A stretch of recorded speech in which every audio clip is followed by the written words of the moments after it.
Goodstay Gardens.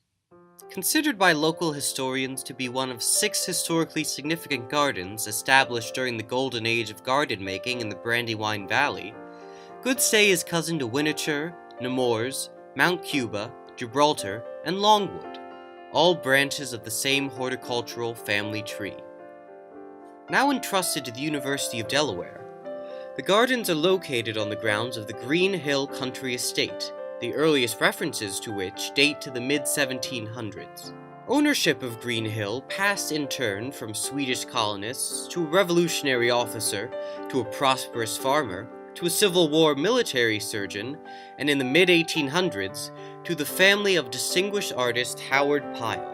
In 1912, nearing the end of a life filled with uncommon artistic achievement and fame, Pyle recalled the garden of his childhood.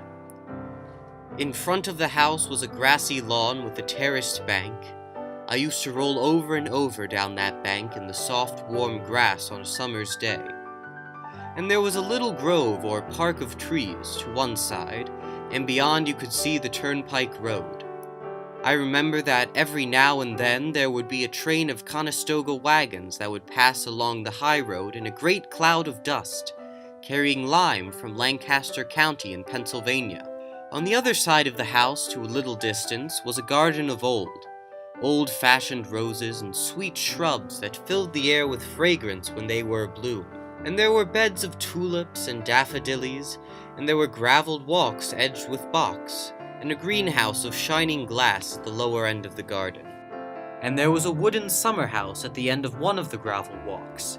And altogether it was such a garden as you will hardly find outside of a storybook. It seems to me that when I think of that garden, I cannot remember anything but bloom and beauty, air filled with the odor of growing things, and birds singing in the shady trees in such a fashion as they do not sing nowadays. Green Hill became the familiar Goodstay when acquired by Margaretta DuPont in 1868. Goodstay is an Americanized version of Bon Séjour, the name given to the first American home of the first American DuPonts. Margaret's grandson, T. Coleman DuPont, often spent his holiday breaks from MIT at Goodstay, and after purchasing the property in later years, he gifted it to his daughter Ellen. Ellen Coleman DuPont, an artist and gardener, took possession of Goodstay in 1923, and developed the garden as it exists today with the help of Robert Wheelwright. Robert was a practitioner in the new field of landscape architecture, who went on to found the landscape architecture program at the University of Pennsylvania.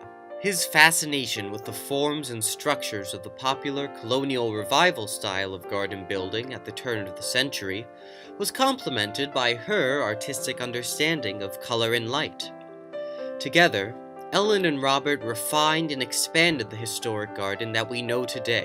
Ellen's children entrusted Goodstay to the University of Delaware after her death in 1968, beginning a new chapter in the history of the garden.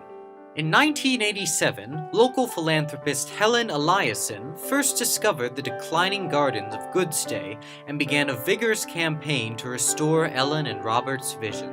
Working tirelessly to promote the historical and aesthetic importance of this carefully designed space, she raised funds and recruited allies. By 1993, she had secured the university's blessing for the formation of the Friends of Goodstay Garden, and restored and rejuvenated the living and built components of the garden itself. 3 decades after Helen first devoted her talent and attention to these endeavors, the Friends of Goodstay Gardens continues to maintain and develop the gardens as a green and lovely urban oasis in the city of Wilmington, generously shared with the public by the University of Delaware.